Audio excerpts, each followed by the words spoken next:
train poodles to find the truffles. 1 kilogram is over $450. Oh my God. 1 kilo. 1 kilo. Mahal nga daw yun, kaya bawal sa... I So- prefer hummus, you know, but I don't Yeah. know. Like Even- truffles. By the way, that's Syria already. You see the big body of water?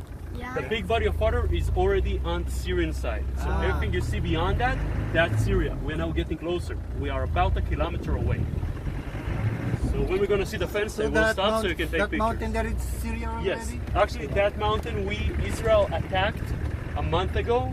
There was Hezbollah and the Iranian Revolutionary Guard outpost there, and we attacked. During the last 8 years of civil war in Syria, we attacked Al Qaeda, ISIS, Hezbollah, Iran, and the forces of Bashar al-Assad. But we also gave humanitarian aid. Israel decided not to accept refugees, but a humanitarian company and a project called Friendly Neighbors. We donated from the kibbutzim in the Golan Heights, from the communities, more than 450,000 Syrians, dry food, baby food, diapers, wheelchair, glasses. We delivered over 7,000 Syrian babies, and we did over 12,500 chemotherapies and surgeries on Syria. But you have to understand that the population almost disappeared in this area. Some cities and villages are completely empty because of the war. Because the government fighting the rebels, and back then we also had the Islamic State. Imagine, just a year ago, ISIS was a few kilometers away. Oh yeah. Over here we have oak Oh, trees, nice. and on the roots of the oak tree we grow truffles. Oh yeah. Yes. The mountain here is The big Israel? mountain? Yes. Well, half of it is in Israel from our perspective, and half to the right, that's Syria. Yes. We have a ski resort. There is a military outpost over there. we can see soldiers also here. I believe yes, we will see some soldiers. You see the outpost over there? Yeah. We're gonna drive by it, and we're gonna stop next to the fence. So we're gonna see Syria, and I bet we're gonna see some Israeli soldiers. Okay. You can take. They want to take picture with us? They are not allowed to contact any civilians, but we from From distance far. we can take Yeah. pictures, no problem. But I'm sorry, we cannot really. Did they entertain us? Back then when the situation was quiet, we used to just sit with the soldiers, everything good. But now, because the situation is quite hot with Syria, they need to stay in their outposts and are not allowed to leave it. After all, remember, those soldiers are 19-year-old. They are kids. Yeah. They are really, they do what they are told. In Israel, you join the military at 18, like every other place in the world, until 21. Philippines is not mandatory. It's mandatory? No. It's not mandatory? No. But the Philippine military is quite big, isn't it? Yeah. It's quite big military. That's not big. By the way, we can see a village inside Syria, right there. It's a Syrian Druze village, Arab Druze. It's called Hadab, and underneath there is a limestone quarry. So all that you see in Syria, just behind that outpost.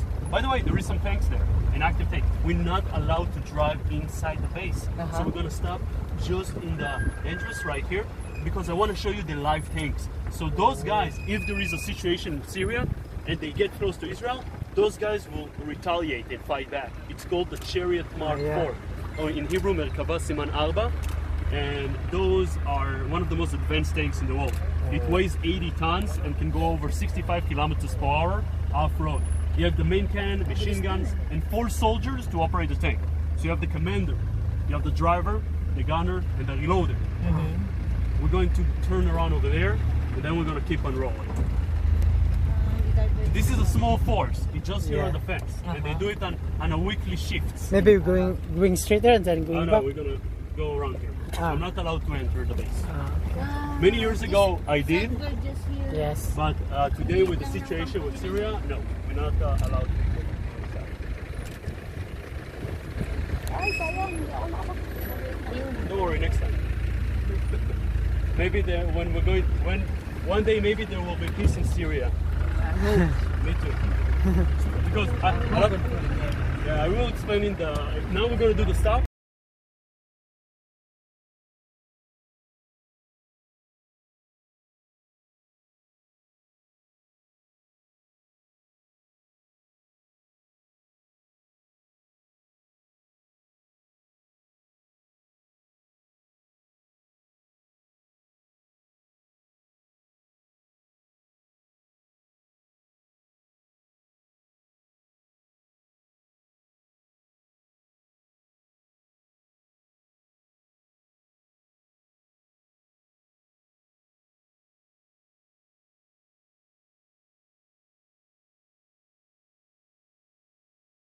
of an old Israeli bunker that is, as you can see, is not in use right now.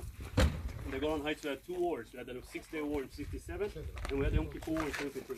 After the Yom Kippur War, we lost a lot of people compared to the size of our population. So we decided to build a lot of those bunkers. All of them built kind of in the same way, with individual rocks on top of the other, with metal net to keep them together, like a shaka is over. There is the entrance over there, which we will enter. And as we're going down, you can see the Commodore zigzag. The reason is, if a motor shell will hit outside of the bunker, the shrapnel will going to hit the walls before it's going to get to the soldiers. Those bunkers have been deserted for decades. Nobody used them except myself. That's it. So we're going to use the flashlights in our cell phones to see.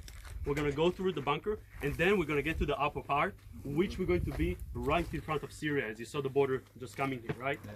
And we're going to do a Syria crash course. I will explain about everything, and I'm going to use the maps to show you as well. So when we go into the bunker, just be careful, stay close to one another, and take the sunglasses out. No sunglasses, so you can see better. Let's go. But guys, make sure the last person see where you're going. Use your flashlights.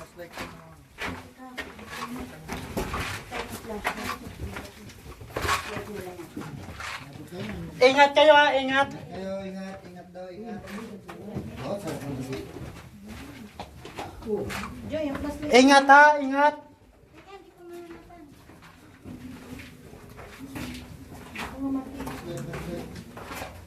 So this is the tunnel. Yes, as you can see, it doesn't go in a straight line, it's going to rotate. So if a bomb will hit outside, everything, the shrapnel, going to hit the wall.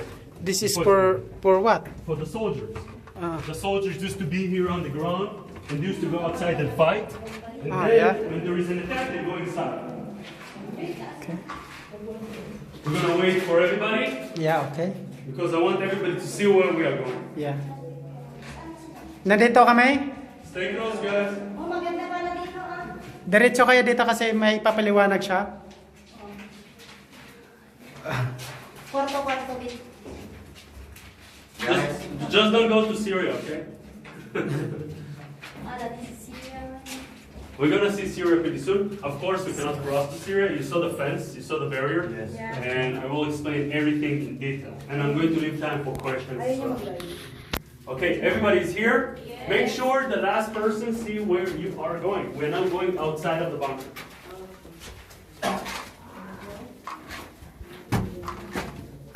When you go out, make sure to turn your flashlight off. So Ingat kayo kasi may hagdan. Huh? Hagdan daw. Hagdan. Okay, we're going out. That's it. Yes.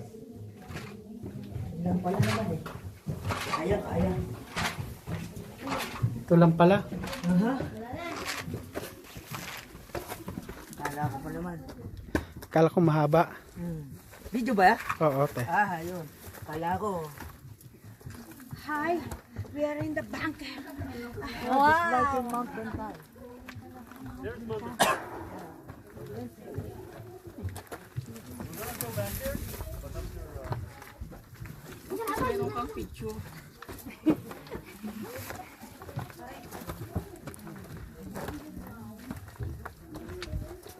And this is the pyramid. Nag-house tour. Welcome to my house. Hello. See? Look, my rooftop. Now this is a rooftop. This is already. Now this is the exit. We're present.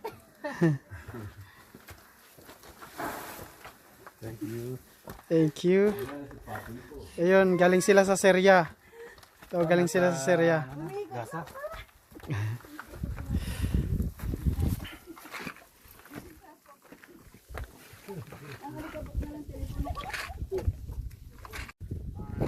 pretty young, I'm just 28 years old. When I was in high school, before the war began many years ago, I remember coming to those points right here and looking to Syria and seeing so many lights. You used to see the lights from the villages, from the towns. You come here today, let's say 9 p.m., you look to Syria and it's all darkness. You see that town over there? Yeah. It's called Medinat al-Ba'th. Medinat al-Ba'th had a population of 34,000 Syrians. Today the population is 400. Wow. Just a year ago, we had 42 different factions here. We had ISIS in the south, the rebels controlling this area, and Bashar al-Assad regime controlling the north. For the last 8 years and 6 months, there's been an outgoing civil war in Syria.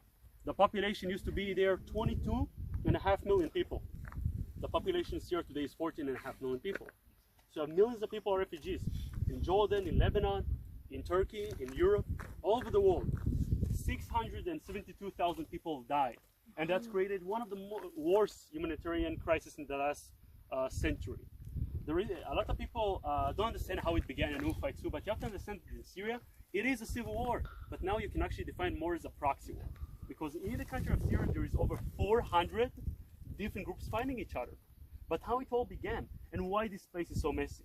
You have to understand that a lot of the borders of the Middle East wasn't drawn by the people living there. It was drawn by the Europeans. In just after World War I, when the Ottoman Empire lost this area called Lebanon, they carved nation states. And the Middle East is diverse. Of course, it's not only Muslims and it's not only Arabs. There is Persians, there is Turkmen, Circassian, Kurds, there is Sunni, Shia, Alawite Muslims, there is Christians, Greek, Armenian, Catholic, Druze, Zoroastrians, Jews, a lot. And the Middle East is changing, especially in the last couple of years. And you see Russia, an hour and a drive that way, an hour and a half drive that way, there is a city called Dara. Mostly Sunni Muslims and mostly farmers. There was a kid named Hamza al-Khatib, son of farmers, and he did graffiti against the regime, telling Bashar al-Assad to fuck off. This kid got kidnapped by the regime, and the body came back to the parents in the worst condition you can imagine. The people in the city of Dara mobilized a protest. Bashar al-Assad decided to fight the protesters. And people started to leave the military positions, because most of Bashar al-Assad military are Sunni Muslims. Syria, in July 2011, 100,000 of Bashar al-Assad soldiers have created the rebellion groups called the FSA. This is Syria back then. Really simple. You have all those dark spots, which is the rebellion, and the rest is controlled by the regime. Turkey, Iraq, Jordan, Lebanon, and we are standing right here on the Golan Heights. But as years pass, more countries got involved. A lot of people look at us and they think the main conflict in the Middle East is us with the Palestinians, which is a conflict that has yet to be resolved. But the biggest conflict in the Middle East is not us. It's between those two. One is 90% Shia Muslims, and one is 90% Sunni Muslims. One is an absolute monarchy, and one is a dictatorship. They never fight one another, but they find proxies. Those guys... What's the difference between two? Saudi Arabia are mostly Arab Sunnis, Sunni Muslims. And we're just gonna stop. I like that. We're gonna take a quick look because we have a lot to see. This is why I really keep on going, but just to show you really quick. So people come here and they do motocross. 5 minutes? No? No, 5 minutes? Wala. Nagkano na. Nagsino na. We're really short. Oh, shit! Magaan lang siguro yung motor nila. We can stop here?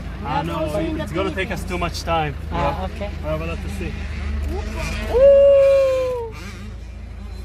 Oh, shit. It's a kid. Yeah. When we start when we are kids. Oh. God. This is a... Yes. Alam mo yung talagang Uh-huh. sa taas. Sa Stigyo, sa Palawan meron. Talagang nararamdaman. Not inside the volcano. Mainit lang. Oo, nainitan lang kami doon sa RCS na yun, tapos nakalikabukan. Okay. Okay. Hold on. Talaga ramdam mo eh. We're just gonna climb there. I wanna get to the top. Here, much better, I think. Hold on. Yeah.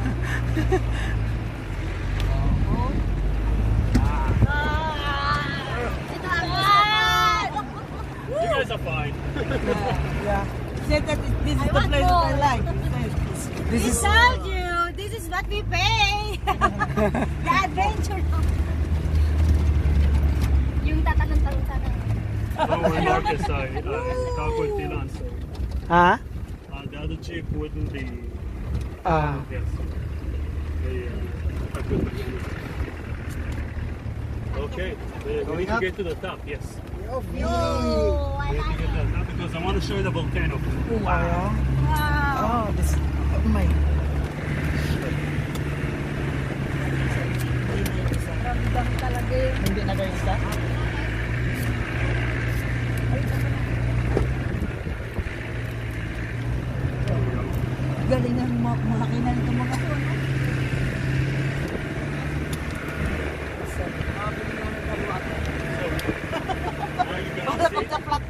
This is the crater. This is where the volcano erupted over 100,000 years ago. Right here. So the best soil for farming is right in the middle. Ah, this is the crater? This is the crater. So you see they are cultivating the land right in the middle. Okay. Nice. Really good soil for farming. We're gonna drive inside, but we're gonna use the road. How did you get the water here? Huh? There's a water here? Yes, we have pumps. Where are you from? Where, You see the water tank over there? Yeah. That's the water tank. And we get the water over there by the pump from the reservoir that we saw in the beginning. Live ba yan? Ay, saan ka dumaan?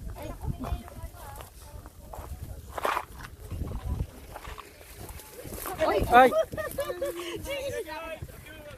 Okay, yung ano, bus 1. Let's go, bus 1. Sige na.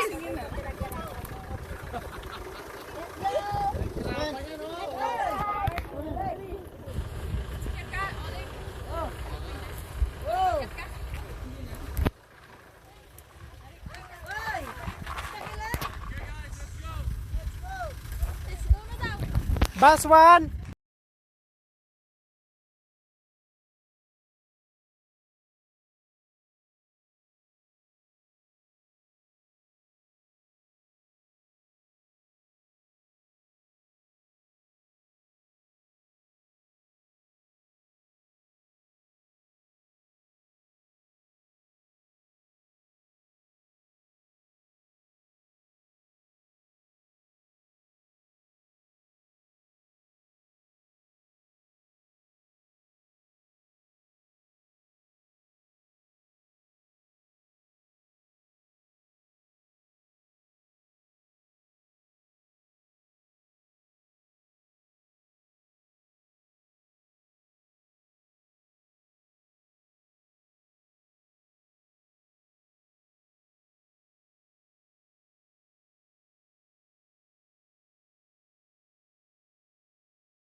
Ayan o, ito. Ito yung sinasabing crater.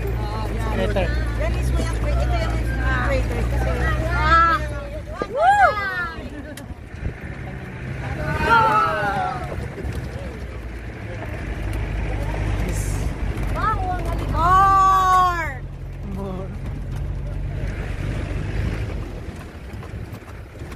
I don't need low gear anymore because when we're going to drive in the crater, it's going to be a bit faster. Yung faster. That's the last. kaya ako gusto ko talaga nagsaya.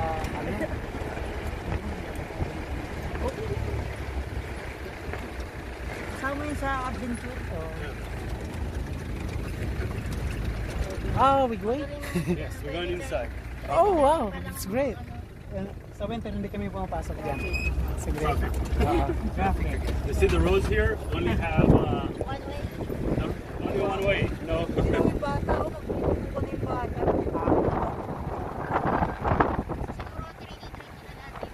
Dahil yan lang ang disputed Israel.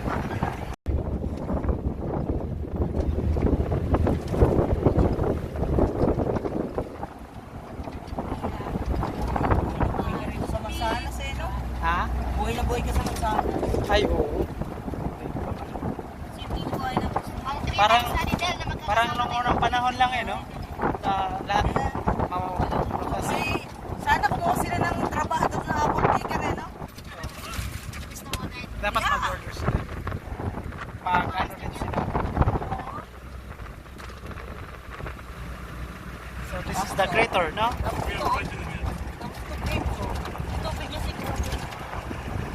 Old Ito yung crater. Wow. We have a lot of wineries in the Golan Heights. A lot of wineries. Mataba yung lupa dyan. Balik na tayo. Really good wine. Balik na kami. Yes.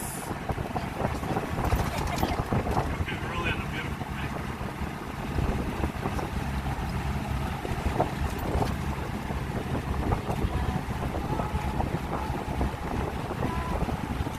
On top of the mountain, there's an intelligent base over there that we saw from before, at the beginning of the tour.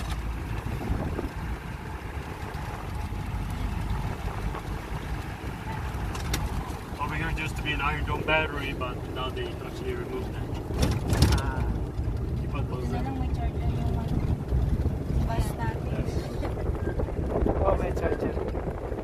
Talagang nire-request ko na talaga yun kasi nakaranas kami ng na wala pang aircon. survival tour. Parang nagwawala yung mga trailers ko. Ako sa akin lahat na punta. Sakit sa ulo, no? Ay, oo, grabe talaga te. Ma-stress ka talaga. Inis na Iba inis. kasi, minsan di Guys, we made it. Inis na inis ako. Yes! We enjoy it! Yes, we enjoy. Yes! We're gonna be in the kibbutz in a couple of minutes. We're gonna use the bathrooms in the kibbutz. There is a good place to, if you want to have lunch. You see the forest here, the small forest. Yeah. Mami, It's a good place to be. Also, yung you bus have, natin dito, talagang nararamdaman. not inside the volcano. Mainit lang. Oo, nainitan lang kami doon sa RCS na yun, tapos nakalikabukan. Okay, Okay. Ano talaga ramdam mo eh. we're just gonna climb there. I want to get to the top. Here, much better I think. Hold on. Yeah.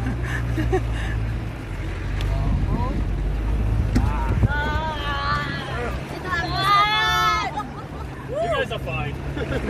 Yeah. Said that this is I the want place that I more. like. We told you, this is what we pay. The adventure. Yung tatanong-tanong sana. Our Marcus, I talked with Dylan, so Ha? the other chick wouldn't be. Yes. They are good. Okay, we need to get to the top. Yes, Yo, I we need to like get to the top because I want to show you the volcano. Wow. Wow. Oh, this. Oh my. Ramdam talaga yun. Hindi na kayo isa?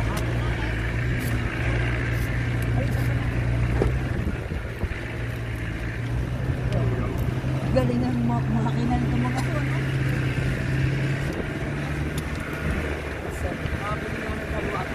Now you can Para see pag sa flat tire, oh, may this reserva. is the crater. This is where the volcano this is erupted the over 100,000 years ago. Right here. So the best soil for farming is right in the middle. This is the crater. This is a crater.